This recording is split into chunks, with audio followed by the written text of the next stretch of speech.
بسم اللہ الرحمن الرحیم۔ شروع اللہ کے نام سے جو بڑا مہربان نہایت رحم والا ہے۔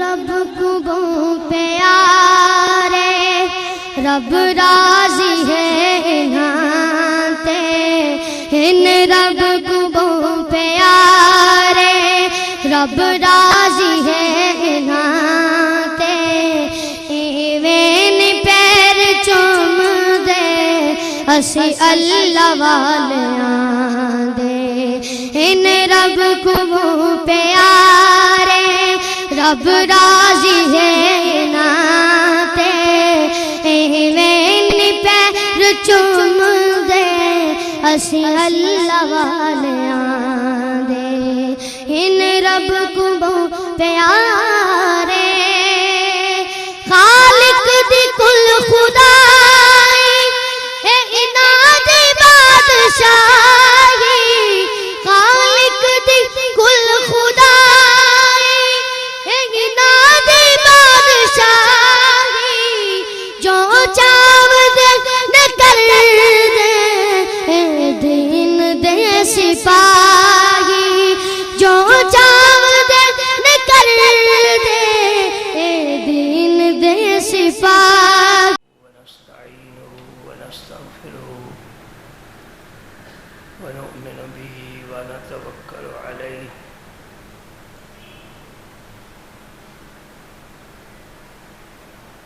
ونعوذ باللہ من شرور انفسنا ومن سیئات اعمالنا، من یہدہ اللہ فلا مضل لہ ومن یضلل فلا ہادی لہ، واشہد ان لا الہ الا اللہ وحدہ لا شریک لہ، وحدہ لا شریک لہ، لا شریک لہ ولا نظیر لہ ولا مثیل لہ ولا مثال لہ ولا مماثل لہ،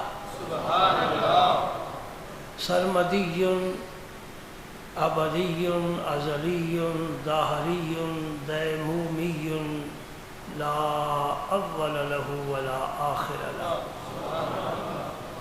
واشہد ان سیدنا وسندنا وشفیعنا وحبیبنا ونبینا ورسولنا وکریمنا وملجأنا ومأوانا محمدا عبدہ ورسولہ، الذی ارسلہ اللہ بالحق بشیرا ونذیرا وداعیا الی اللہ بإذنہ وسراجا منیرا، اشہد انہ صلی اللہ تعالی علیہ وسلم بلغ الرسالہ ونصح الامہ وکشف الغمہ وجل الظلمہ وجاہد فی سبیل اللہ وعبد ربہ حتی اتاہ الیقین، اللہم صلی علی سیدنا محمد وعلی آل سیدنا محمد وبارک وسلم، اللہم صلی وسلم علی رسولک الکریم وآلہ الطاہرین، رب اغفر وارحم وانت خیر الراحمین، اما بعد فاعوذ باللہ من الشیطان الرجیم، بسم اللہ الرحمن الرحیم، ان اللہ وملائکتہ یصلون علی النبی یا ایہا الذین آمنوا صلوا علیہ وسلموا تسلیما، الصلاۃ والسلام علیکہ یا رسول اللہ، الصلاۃ والسلام علیکہ یا حبیب اللہ، الصلاۃ والسلام علیکہ یا رحمۃ للعالمین، الصلاۃ والسلام علیکہ یا خاتم النبیین وعلی آلک اصحابک یا محبوب رب العالمین۔ اللہ کے فضل و کرم سے آج دنیا میں اسلام پوری دنیا میں پھیل چکا ہے، کیا مشرق، کیا مغرب، کیا شمال، کیا جنوب، کیا گورے، کیا کارے، سب کلمہ میرے نبی کا پڑھ رہے ہیں۔ یہ اللہ کا بڑا کرم ہے، یہ اللہ کا بڑا احسان ہے، یہ اللہ کا بڑا فضل ہے۔ کوئی از خود چاہے کہ میں مومن بن جاؤں نہیں بن سکتا جب تک اللہ نہ چاہے۔ وَمَا تَشَاءُونَ إِلَّا أَن يَشَاءَ اللَّهُ۔ اس کائنات کا کوئی پتہ حرکت نہیں کر سکتا جب تک اللہ نہ چاہے۔ کوئی قطرہ اپنے وجود میں قائم نہیں رہ سکتا جب تک اللہ نہ چاہے۔ زمین و آسمان کو پیدا کرنے والا اور تھامنے والا، چاند سورج کو روشنی دینے والا، پھولوں کو خوشبو عطا کرنے والا، ہواؤں کو خرام ناز دینے والا کون؟ کتنی مخلوق ہے، کوئی اندازہ ہے؟ چھوٹی سے لے کر بڑی تک سب کو رزق دے رہا ہے، صبح و شام دے رہا ہے۔ رزق ہی نہیں دے رہا، رزق دو قسم کا ہوتا ہے، ایک مادی، ایک روحانی۔ میرا رب مادی بھی رزق دیتا ہے، اور جو روحانیت کے پیاسے ہیں انہیں روحانیت سے بھی سیراب فرماتا ہے۔ اس زمین سے عجیب عجیب قسم کے اناج اگاتا ہے، کھیتیاں سرسبز ہیں تیری غذا کے واسطے، یہ جہاں تیرے لیے ہے تو خدا کے واسطے۔ یہ ساری نعمتیں پانے کے ساتھ ساتھ اس نقطوں کو بھی سمجھنا چاہیے کہ ہمیں بھیجا کیوں گیا ہے، یہ ہمیں سب کچھ نوازا کیوں جا رہا ہے۔ کوئی دوست مٹھائی کا ڈبہ لے کر آتا ہے تو میں پوچھتا ہوں جی کس خوشی میں لائے ہو؟ بیٹا ہوا ہے، بیٹا کامیاب ہوا ہے، کوئی آپ کو خوشی ملی ہے۔ یہ رب نے جو ہمیں نعمت عطا فرمائی ہے، یہ بھی تو بندہ کا حق ہے کہ وہ سوچے ہم سے چاہتا کیا ہے۔ تمہید میں وقت آپ کا ظرف نہیں کرتا، گزشتہ جو میں جس حدیث پاک کو میں پیش کرنا چاہتا تھا وہ ملتوی ہو گئی، آج میں اس حدیث کو مکمل کرنا چاہتا ہوں۔ اللہ کا کلام ہو، نبی کا فرمان ہو، مومن کو پھر اور کیا چاہیے؟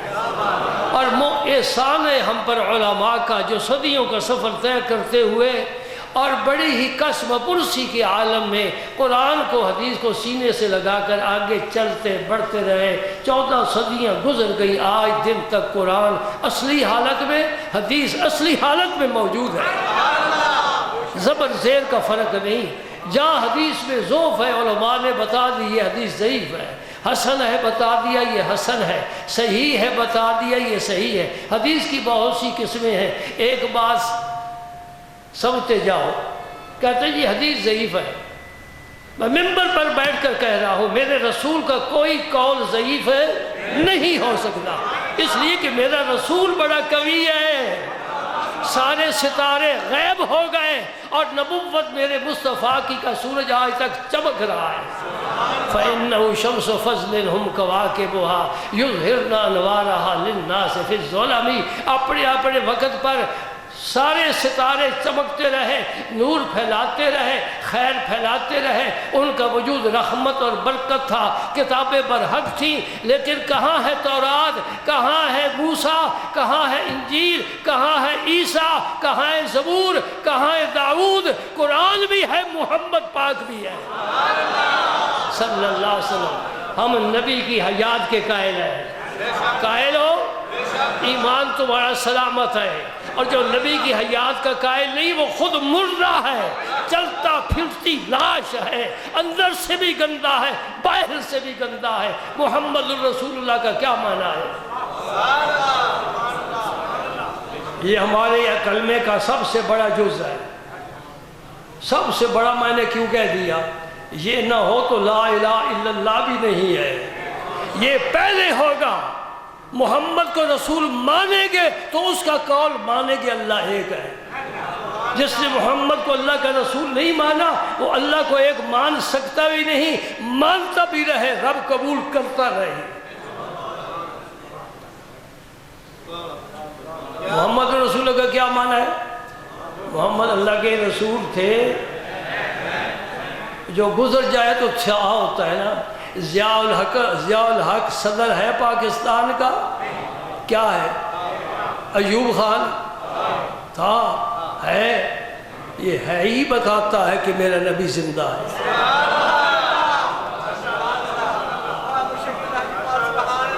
تیرا کلمہ خود بتا رہا ہے محمد الرسول اللہ۔ آج سے 1400 سال مکہ مدینہ میں محمد اللہ کے رسول تھے؟ نہیں، آج بھی ہیں، کل بھی تھے، پرسوں بھی ہوں گے، قیامت تک ان کی نبوت کا جھنڈا بلند رہے گا۔ وَرَفَعْنَا لَكَ ذِكْرَكَ، اے نبی ہم نے تیرے ذکر کو بلند کیا ہے، کوئی پس کر سکتا ہی نہیں۔ صحابہ بلند کرتے، ہو سکتا ہے بعد میں آنے والے اس ذکر کو پس کر دیتے۔ میں اللہ اکبر ہوں، میں سبحان ربی العظیم ہوں، میں سبحان ربی اعلیٰ ہوں، میں اعلیٰ بھی ہوں، عظیم بھی ہوں، اکبر بھی ہوں۔ اے میرے نبی مجھے تجھ سے پیار ہے، مجھے تجھ سے پیار ہے، میں نے تجھے حبیب بنایا، تیرا ذکر بلند کر دیا۔ میں ایک بات پوچھنا چاہتا ہوں، سمجھانا چاہتا ہوں، جس کا ذکر بلند ہو وہ خود کتنا بلند ہوگا؟ جس کا ذکر بلند ہو وہ خود کتنا بلند ہوگا؟ سبحان اللہ، سبحان اللہ۔ اسلام نے پھیلنا چاہا، مکے والے رکاوٹ پیدا کرنے لگ گئے، حکم ہوا شہر چھوڑ دو، چلو مدینہ کو آباد کرو۔ مکہ بھی مکرم بن گیا میرے نبی کے قدم رکھنے سے۔ اب مدینہ کو منورہ بنا دو، تم خود منور ہو، تم خود شمس منیر ہو، تم بدر منیر ہو، تم قدم رکھو گے روشنیاں پھیل جائیں گی۔ یثرب کو مدینہ النبی بنا دو۔ مدینہ پاک کا ایک حوالہ اگر یاد رکھو نا تمہیں بڑا لطف آئے گا۔ یہاں سب سے قیمتی چیز کیا ہے؟ ایمان۔ اس کا مرکز کیا ہے؟ کہتے زلزلہ آیا، زلزلے کا کوئی مرکز تھا نا، کہاں سے زلزلہ چلا؟ ایمان بھی ایک زلزلہ ہے، ایمان بھی ایک زلزلہ ہے، جب آتا ہے تو سارے اندر کا نظام تہوبالا کر دیتا ہے۔ اس کا مرکز کون سا ہے؟ کعبہ شریف؟ نہیں، سجدے کریں گے اس کو میرے نبی نے کہا ہے، رب نے کہا ہے سجدے کریں گے۔ کعبہ ایمان کا مرکز نہیں، مقام ابراہیم نہیں، وہ جس کے بوسے لیتے ہو حجر اسود وہ بھی ایمان کا مرکز نہیں، عرفات نہیں، مزدلفہ نہیں، منی نہیں، غار حرا نہیں، غار ثور نہیں۔ سن لو حدیث پاک، بخاری شریف کی حدیث ہے، اور اللہ کا رسول فرما رہا ہے قیامت کی نشانیوں میں سے سب سے بڑی نشانی ان الایمان لیارز الی المدینہ کما تارز الحیۃ الی جوہرہا۔ سانپ اپنی بل سے نکلتا ہے، ادھر ادھر گھومتا پھرتا رہتا ہے، جب اسے خطرہ محسوس ہوتا ہے تو دوڑ کر کسی جھاڑی کی پناہ نہیں لیتا، اپنی بل کی طرف آتا، جہاں سے نکلا ہے سمٹ کر ادھر آتا ہے۔ میرے نبی نے فرمایا قیامت کے دن ایمان پوری دنیا سے سمٹ کر مدینے آ جائے گا، مکے نہیں جائے گا، سمٹ کر۔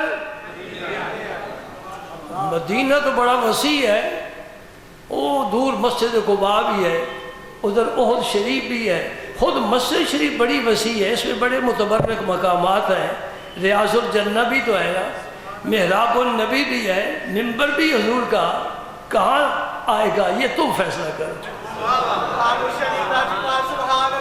یہ تم فیصلہ کرو، کتاب کی ضرورت نہیں ہے، اندر سے غور کر۔ استفت قلبہ کا نبی نے ایک صحابی کو فرمایا تھا، اپنے دل سے فتویٰ طلب کر، میں نے تیرے دل کو مفتی بنا دیا ہے، یہ صحیح فتویٰ دے گا، کسی مفتی کے پاس نہ جانا۔ استفت قلبہ کا، اپنے نبی، میرے نبی نے فرمایا اپنے دل سے فتویٰ طلب کر۔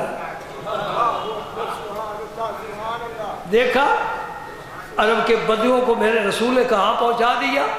وہ مسائل جو جبریل و میکائیل نہیں جانتے تھے وہ عائشہ صدیقہ جانتی ہے، وہ ابوبکر صدیق جانتے ہیں، حتیٰ کہ بلال حبشی، صہیب رومی جانتے ہیں، جن کے پاس نہ کاغذ ہے، نہ قلم ہے، نہ مطالعہ کی میز ہے، نہ لائبریری ہے، بس ایک قرآن ہے اور محمد پاک ہے صلی اللہ علیہ وآلہ وسلم۔ تو ایمان کا مرکز کون سا ہے؟ سبحان اللہ۔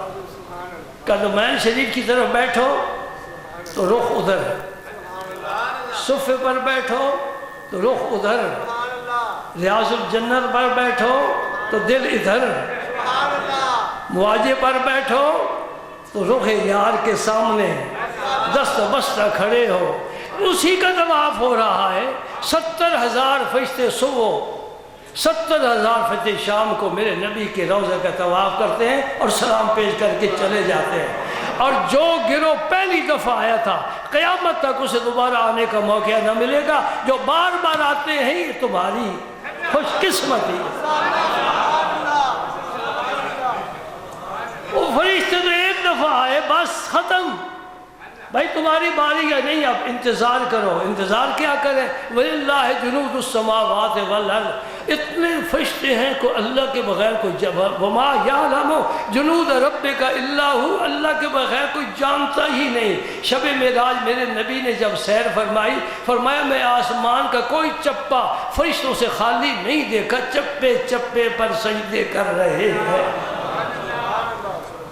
وہ سارے فرشتے آتے کعبے پر۔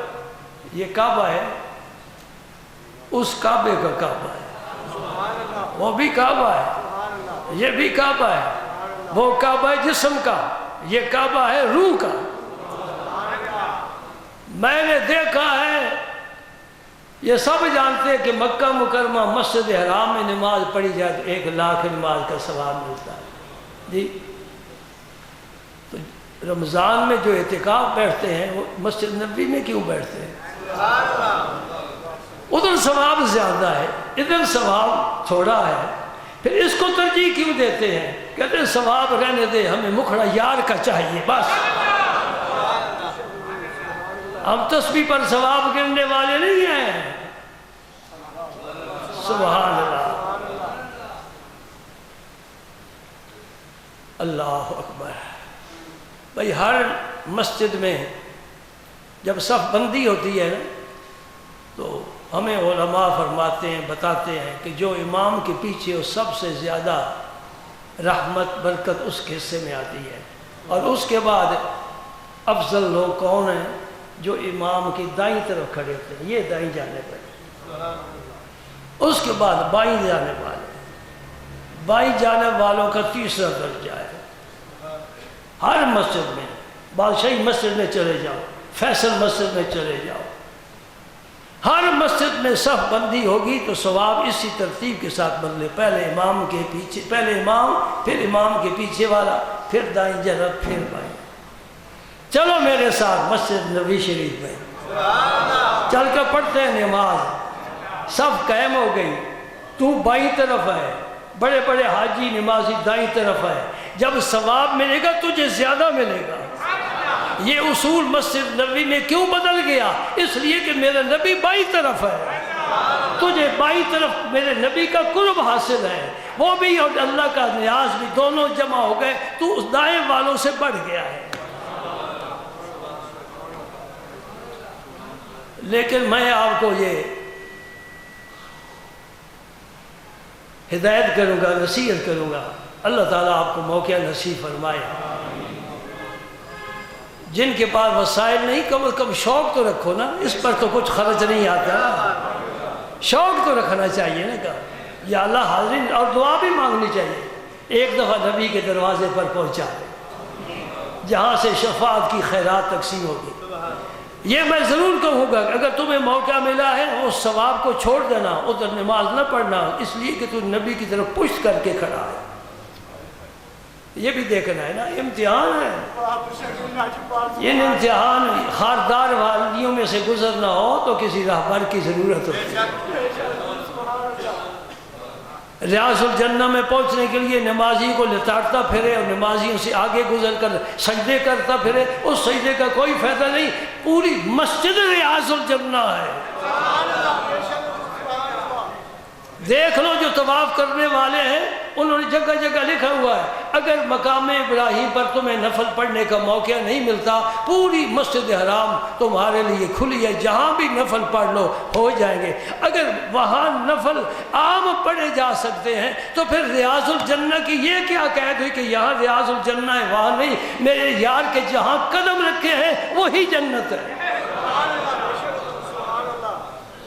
غار حرا میں کیا لینے جاتے ہو؟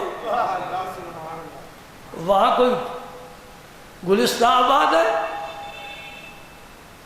کوئی ہوٹل ہے، تفریح گاہ ہے، سبزہ ہے، درخت بڑے گھنے ہیں، چشمے جاری ہیں؟ نہیں، کچھ بھی نہیں، دیکھنے کے لیے کچھ بھی نہیں، پھر کیوں جاتے ہو؟ یہاں بھی میں اپنے ذوق کی بات کہہ دوں، میں غار حرا کے اندر قدم نہیں رکھتا، اس غار اور غار ثور میں نہیں قدم رکھتا۔ کیوں؟ یہاں میرے نبی نے سجدے کیے ہیں اور ہے وہی صورتحال، کوئی اس کو تبدیل نہیں کیا گیا کہ اسے برابر کر کے فرش لگا دیا گیا، جس طرح مسجد نبی شریف میں فرش لگا دیا۔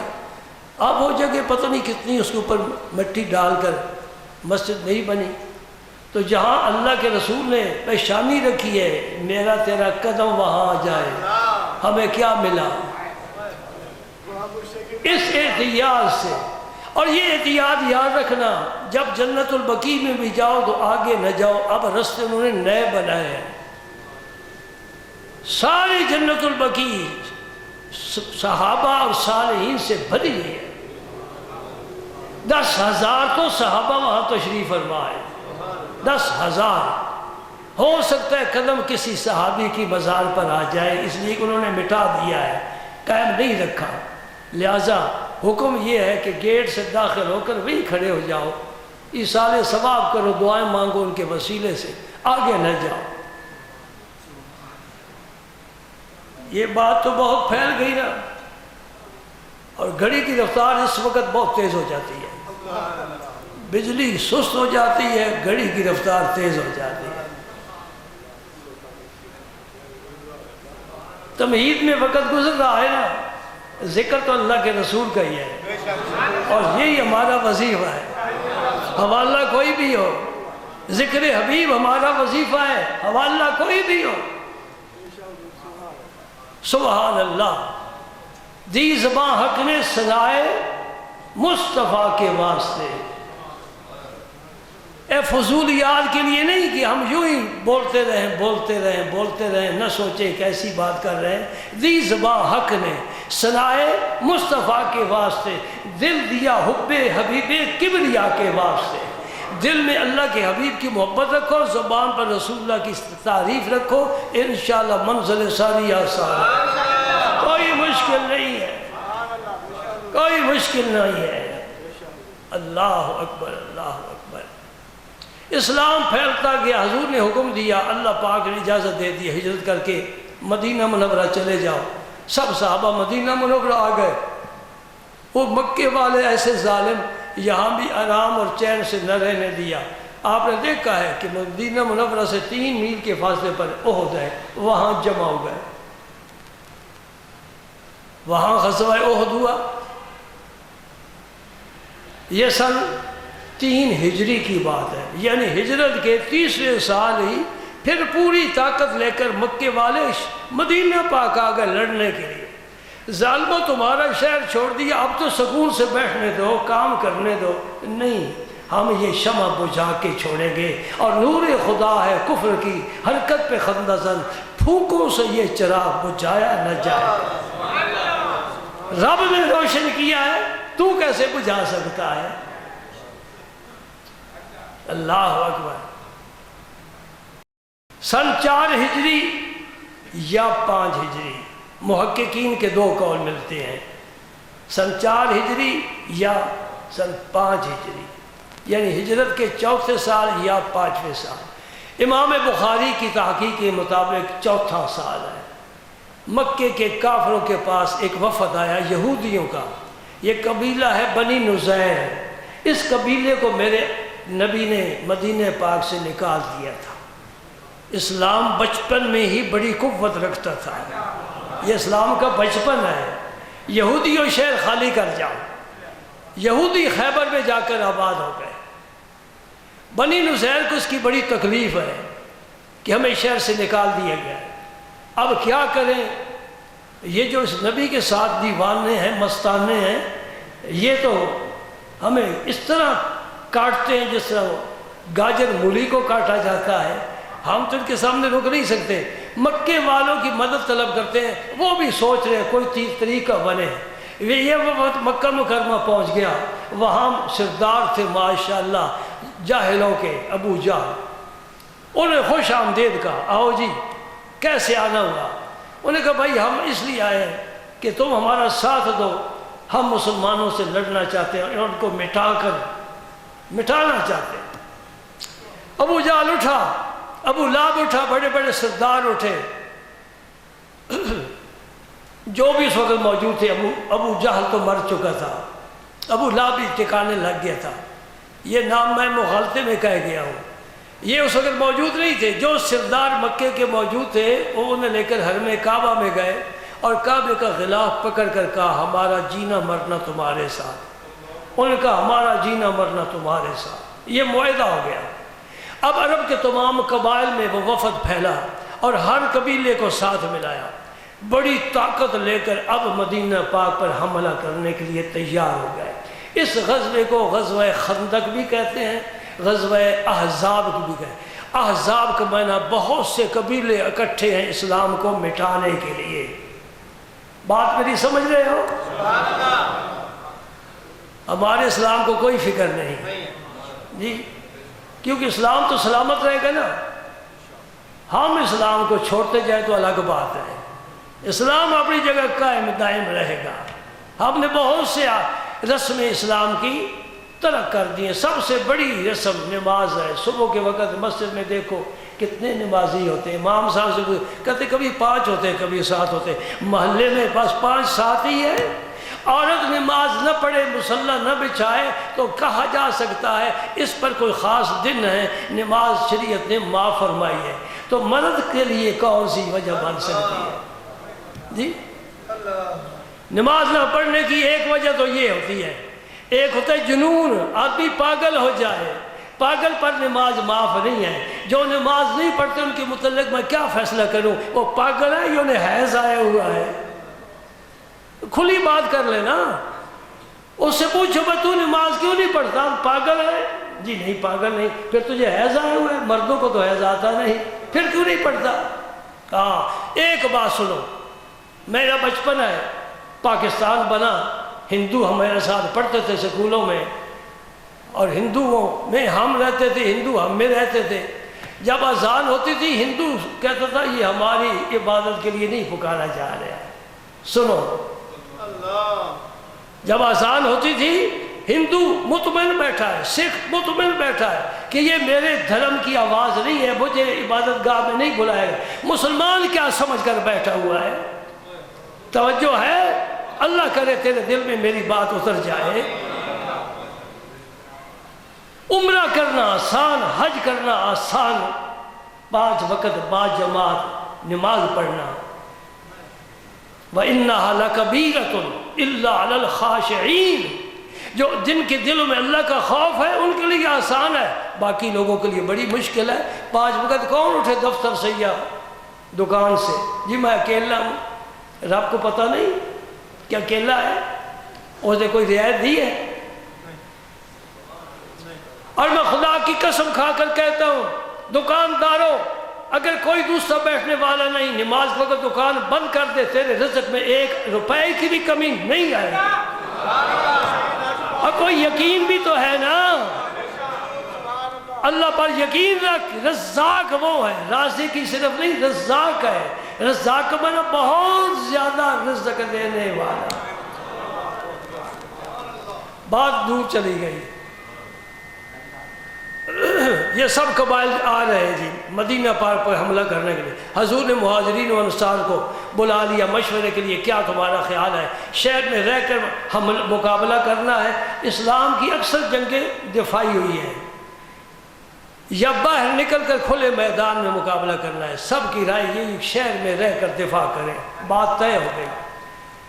حضرت سلمان فارسی کو بڑا موقع مل گیا، عزت ملنے والی تھی، کوئی خدمت کرے تو عزت ملتی ہے، خدمت کرے تو عزت ملتی ہے۔ انہوں نے اٹھ کر عرض کیا یا رسول اللہ، ادھر عرب میں رواج نہیں ہے، ہمارے ایران میں یہ رواج ہے کہ شہر کے ارد گرد حفاظت کے لیے خندق کھودتے ہیں، گڑھا پورے شہر کے ارد گرد۔ حضور کو ان کی رائے بڑی پسند آ گئی، فرمایا تقسیم کر لو، جتنی بھی خندق کھودنی ہے اس کو سب تقسیم کر لو، 10 آدمی کھودنے پر لگ جاؤ۔ 5 گز گہری کھودی گئی۔ اب کوئی ماں کا لال کیسے اندر آئے گا؟ آ بھی جائے تو کیا کرے گا؟ یہ کلا ویسے ہی کلے کی طرح خندق بن گئی۔ قبیلے آئے، انہوں نے دیکھا یہ کیا ہو گیا، ہم اب شہر میں تو جا نہیں سکتے، کیا کر سکتے ہیں؟ محاصرہ کر لو، تنگ ہوں گے تو خود بخود باہر نکل آئیں گے۔ 20 دن تک محاصرہ کیا، اندر سے کوئی چیز باہر نہیں جا سکتی، باہر سے کوئی اندر نہیں جا سکتی۔ اور 20 دنوں میں جو خندق کھودی گئی وہ کس طرح کھودی گئی؟ ادھر لنگر نہیں تیار ہو رہا، شکم مبارک پر پتھر باندھ کر صحابہ کام کر رہے ہیں۔ کھودتے کھودتے ایک چٹان نکل آئی، بڑے بڑے جوان کش مجاہد، اس کو توڑتے ٹوٹتی نہیں، مجبور ہو کر حضور کی خدمت میں حاضر ہوئے۔ سبحان اللہ۔ ملا کی دوڑ مسجد تک، صحابی کی دوڑ اللہ کے رسول تک، اور اللہ کے رسول کی دوڑ، بھائی یہ طریقہ رب نے بنا دیا ہے، اس میں کوئی تمہاری مولویوں کی تحقیق کیا کرے گی؟ یہی طریقہ ہے۔ ہمیں حاجت ہوگی ہم اللہ کے رسول کی خدمت میں پیش کریں گے، اللہ کا رسول اللہ کی جناب میں پیش کرے گا۔ حضور نے فرمایا میں خود اترتا ہوں خندق میں، اور ہماری طرح کے نہیں تھے مولوی قسم کے، پیر قسم کے، جو تسبیح کا دانہ ہی آگے چلا سکتے ہیں، یا لنگر ہی کھا سکتے ہیں، یا ممبر پر بیٹھ کر باتیں ہی کر سکتے ہیں۔ وہ اللہ کا شیر بنانے والا نبی تھا۔ حضور خود خندق میں اترے اور فرمایا کدال میرے ہاتھ میں دو۔ 2 پتھر بندھے ہوئے ہیں، 3 دنوں سے فاقہ ہے، کوئی کر کے مجھے دکھائے تو صحیح۔ دن میں 3 دفعہ کھانے والا 3 دن فاقہ کیسے کر سکتا ہے؟ یہ اللہ کے رسول کی شان ہے، اور اس کی صحبت میں صحابہ کرام کی عظمت ہے۔ حضور نے کدار ہاتھ میں لی، اللہ کا نام لے کر جو ماری، صحابہ فرماتے ریت کی طرح بکھر گئی، ریت کی طرح بکھر گئی۔ سبحان اللہ۔ ایک صحابی ہے، اب میں وہ حدیث شروع کرنے لگا، یہ ساری تمہید ہے، یہ اگلے جمعے پر چھوڑ دوں، اور کھانا بچ جائے مہمان کا تو صبح اس کو پھر کھلا سکتے ہیں نا۔ اگر آج حدیث بچ گئی تو اگلے جمعے سے انشاءاللہ۔ تمہید آج میں نے بیان کر دی۔ خندق کے باہر کفار کا لشکر دکھا دیا، اور خندق کے اندر صحابہ کرام زرے پہن کر، خود پہن کر، تلواریں ہاتھ میں لے کر انتظار کر رہے ہیں، جو آئے اس کا سر قلم کر دیں گے۔ اگر نبی نے حکم دیا تو خندق سے پار بھی چلے جائیں گے۔ سبحان اللہ۔ نبی کریم صلی اللہ علیہ وسلم نے، ہائے میرے اللہ، مجھے تو اب شرم آ رہی ہے بات کرتے ہوئے۔ اللہ کے رسول نے بڑی تکلیفیں اٹھائی ہیں، بڑی تکلیفیں اٹھائی ہیں۔ کبھی تاریخ میں وہ پڑھو نا واقعہ ہے جب حضور تبلیغ کے لیے طائف تشریف لے گئے تھے، تمہیں سارا علم ہے کون پتھر کھاتا ہے، کون اپنے آپ کو لہولہان ہونے کے لیے پیش کرتا ہے۔ تنہا ہے، مکے کا کوئی سردار ساتھ نہیں ہے، نہ کوئی قریشی نہ کوئی اموی، کوئی ساتھ نہیں ہے۔ میرا نبی اللہ کا پیغام پہنچانے کے لیے طائف تشریف لے گیا اور انہیں خدا کا راستہ بتایا، میں تمہیں دوزخ سے بچانے کے لیے آیا ہوں، جنت کا راستہ دکھانے کے لیے آیا ہوں، پتھر مار مار کر لہولہان کر۔ پھر ذرا وہ منظر بھی دیکھ لے، تجھے تاریخ دکھاتی ہے، آنکھیں بند نہ کرنا۔ ہاں ٹی وی دیکھنے والوں کو نظر نہیں آتا، جو قرآن پڑھنے والے انہیں نظر آتا ہے۔ تو بھی پٹی ٹی وی کی اتار دے، قرآن کی پٹی لگا لے، تجھے منظر نظر آئے گا جب شیب ابی طالب میں میرے رسول کو 3 سال تک بائیکاٹ ان سے کیا گیا، سوشل بائیکاٹ، کوئی چیز باہر سے اندر نہیں جا سکتی۔ پھر کھانا کیا ہے، پینا کیا ہے، درختوں کے پتے کھائے وہ بھی ختم ہو گئے، کوئی چمڑا مل گیا خشک اسے پانی میں کر کے نرم کر کے کھا لیا۔ میرے رسول کا گزر اوقات ہو رہا ہے۔ طرح طرح کی نعمتیں کھانے والوں، تمہاری نعمتوں سے فرج بھرے ہوئے ہیں، پیٹ بھرے ہوئے ہیں۔ اللہ کے بندو، میرے نبی کی محنت کی کوئی قیمت تو ڈالو نا، کوئی قدر تو کرو۔ امیر حمزہ کی لاش احد میں میرا رسول دیکھ کر اتنا روئے، صحابہ کرام فرماتے ہیں ہم نے زندگی بھر نہیں دیکھا کہ ناک کٹی گئی ہے، کان کٹے گئے ہیں، سینہ چیرا گیا ہے، کلیجہ نکالا گیا ہے، اس کو چبایا گیا ہے۔ یہ نبی کا دست راز تھا اور رسول اللہ کہتے تھے یہ میرا شعر ہے۔